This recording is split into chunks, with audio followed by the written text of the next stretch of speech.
Hey everyone, welcome back to These Hands Draw. I haven't made a video in a while, but in this one today I want to talk about just the basic things you need to think about as an artist before you start your subject.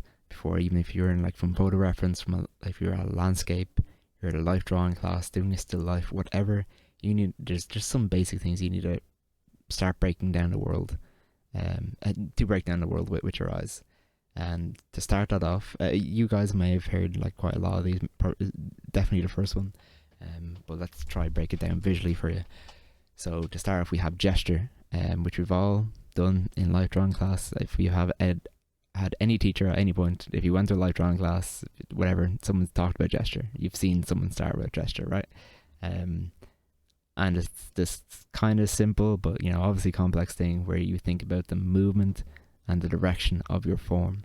And as always in a drawing, we'll always think about the longest gesture we can find, which is going to be, from here it's going to be down to the torso, down to that leg, and then we have the direction of the head, right? But this gesture is also in all the smaller forms as well.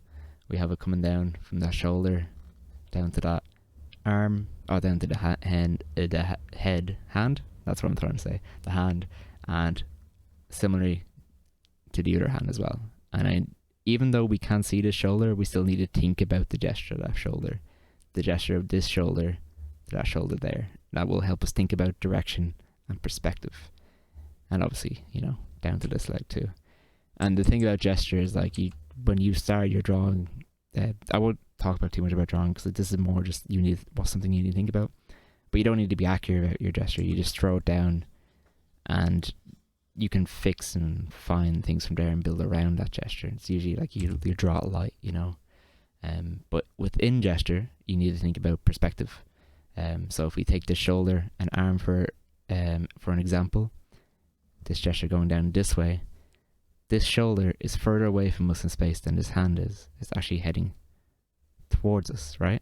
So this hand, when you draw it, you might need to think about, I better not draw it too small, right? I need to draw it a bit big to show that it's coming towards us. And you can even think about light.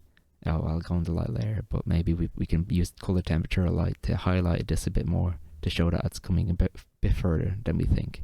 And similarly, maybe we'll lower the contrast around the shoulder comparatively to here, so it looks like it's traveling further away in space, right? And these pertain to everything. We can also think about maybe the direction of this torso, right? This torso is heavily facing outward in space that way, while the hips, the direction of the hips are actually going away from us in space. Just these hips here, right? Always a good idea to think about. And then similarly we have the head. I won't look at the eyes, I'm looking at the head. Is mostly facing towards us. That's kind of the point of the cone shape that I've been using there, right? And again, same here, we have the direction of the thigh was different from the direction of the feet, and that foot's heading away from us. All this gesture and perspective is very important for us to think about before we even start our drawing. Think about where everything is, and this will help us, especially when you're drawing from a photo, can design the gesture a bit more just to bring a bit of life to it. Because if you're not thinking about these, your drawings can look quite stiff. What was my other note? What was the other thing I wanted to talk about? Oh yeah, after gesture, the next big thing you kind of want to think about, which is still kind of pertains to gesture, but it's just it's very simply what form is in front of another. Just to know that this shoulder is in front of, perspective wise from the viewer's eyes, is in front of this torso in space, and that this pit of the elbow or the shoulder over here is probably the furthest thing away from us in space, looking from the viewer's eyes. And if we want to think about the whole volume of the figure, or whatever subject we're drawing, the thing that's probably the furthest away is the elbow on the other side, this pit of the elbow, and the thing that's closest to us is his hand. So everything needs to be within this kind of box shape, right? Everything's heading going to be heading kind of this way. That's kind of a hard thing to maybe present, but it'll give you a bit of more of an idea of where everything is in space, right? Everything will be kind of going that way, right? Not super specifically, but you can now think about it also maybe making that a little bit more confusing than it needs to be. You just need to think about that's the closest thing, that's the furthest away thing. Same here, like what is actually, are these feet on the same plane? I'd kind of say that maybe this foot is closer to us than this foot, right? This hip is obviously closest to us than the hip that's around here. Actually, would that be, yeah. And again, with the shoulders, same thing. And that head sits somewhere in the middle of that torso, but is obviously headed outwards just a little bit towards us, not further away from us, but the ears are further away.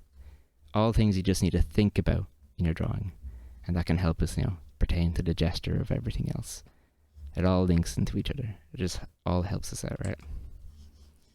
Now the next thing is also something I'm sure you've all heard of.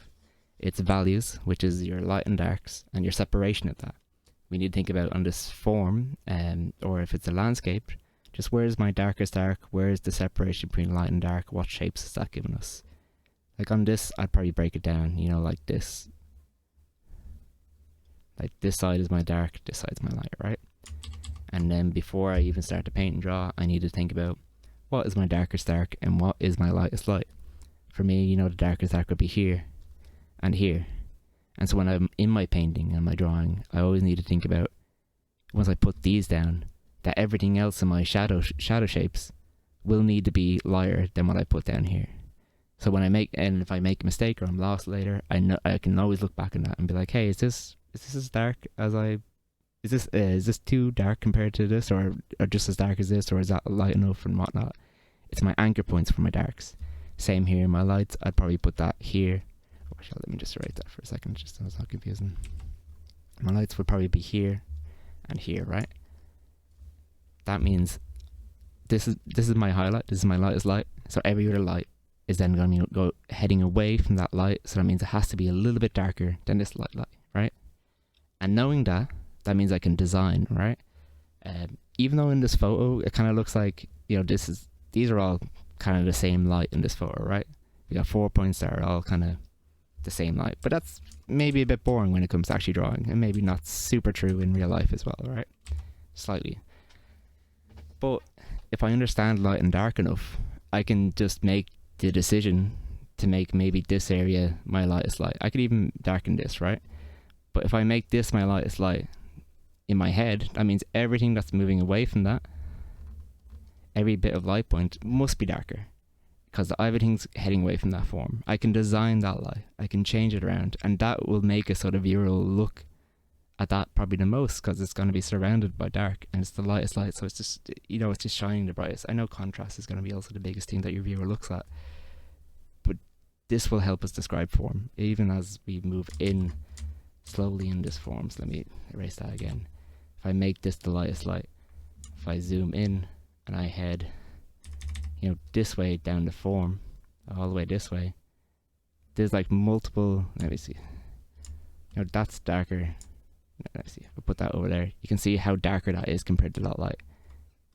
Over here as well, there's 1, 2, 3 steps, because I know this is my lightest, so I have to make that turn around, right? I understand that nothing's going to be lighter than that. I've over-explained that maybe a little bit, but it's important to know, right? And the next thing, probably the final thing I'll talk about just for now, is color temperature, right? Same kind of idea with your values, where you need to think about what is going to be your warmest temperature and your coolest temperature. In general, if you have cool light, that means comparatively, your shadows are going to look quite warm.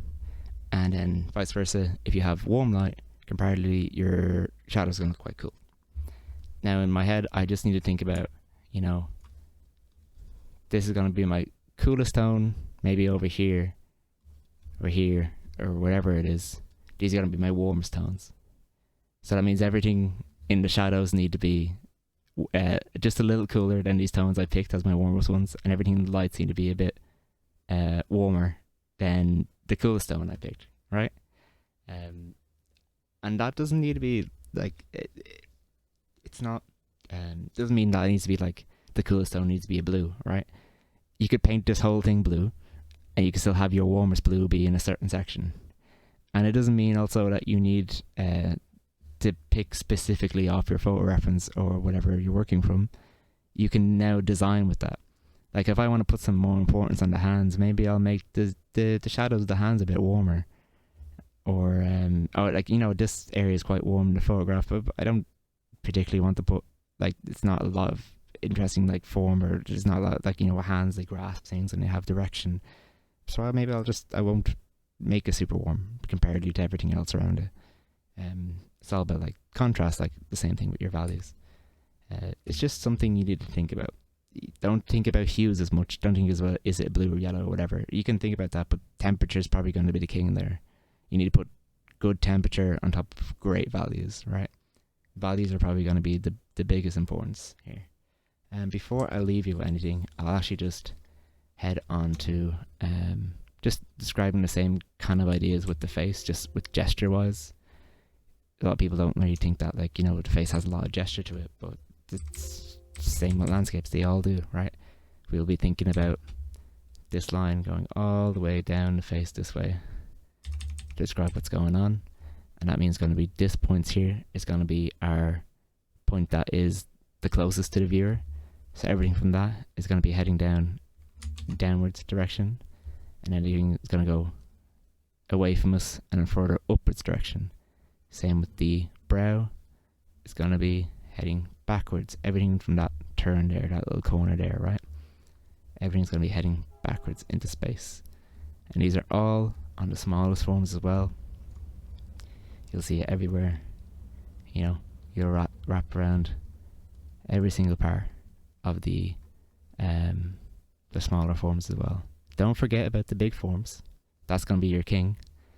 And then there's these smaller forms that will really, they kind of help, but they'll help you think about this will help you think about where the light is flowing around the form, but also will inform your mark making when it comes to your brush strokes and the pencil strokes and whatnot.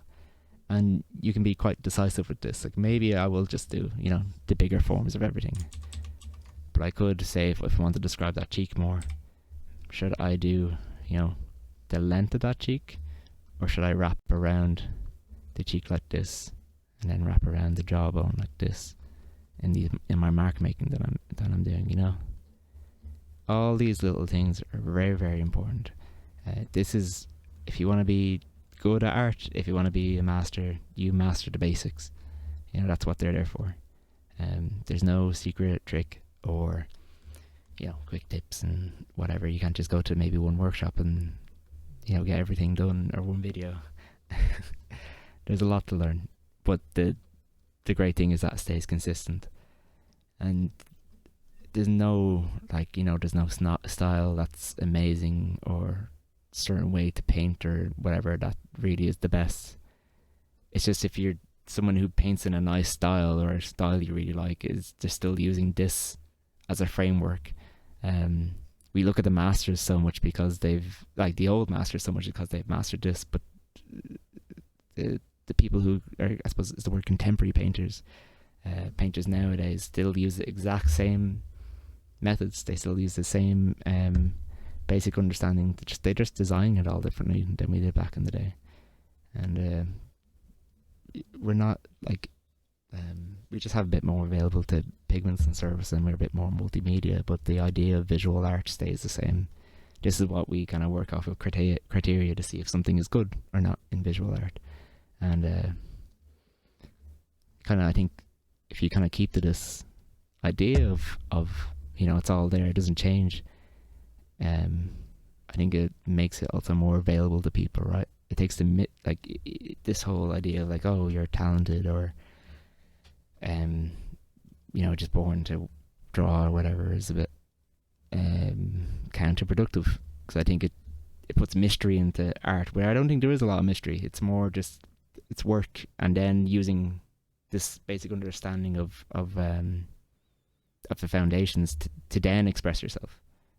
Because when you decide to put a mark down or a temperature somewhere, that's your knowledge, that you're learning.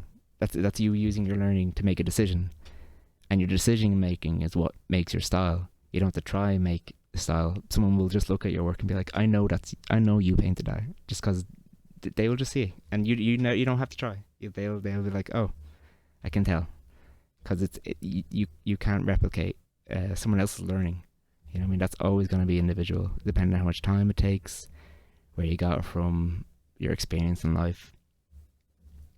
The basics don't change. Only you change. And that was trying to be a bit too philosophical, but